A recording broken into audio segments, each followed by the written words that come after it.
més, amb un altre to.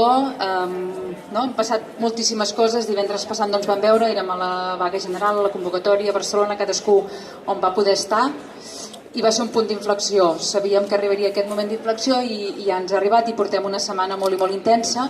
I també nosaltres ens hem plantejat què fem els divendres. Fins ara fèiem un tipus de concentració amb lectures, amb música, però al moment ens demanava possiblement fer alguna cosa més, i us anirem explicant una miqueta com ho hem enfocat.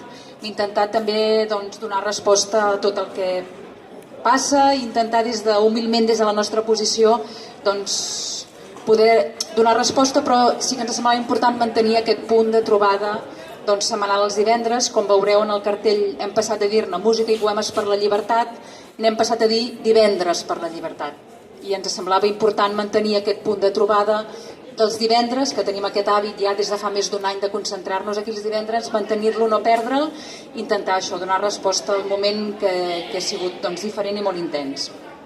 Per situar-nos una miqueta, i us anirem explicant què hem pensat pels divendres, ens situem en tot el que ha passat aquest últim mes.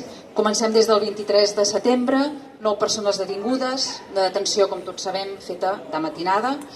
D'aquestes 9 persones, portem 7 persones ingressades a la presó de Soto del Real en un règim de vigilància que s'aplica a suposats membres d'organitzacions armades, amb una política de dispersió, dispersos en mòduls diferents perquè no tinguin contacte entre ells, i concretament 2 d'aquestes 7 persones empresonades tancades en mòduls en règim d'aïllament.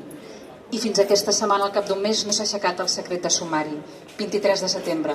Aquesta setmana que hem passat des del coneixement de la sentència, des del dia 14, aquesta setmana del 14 al 20, portem 104 detencions arbitràries amb un ús de violència excessiva.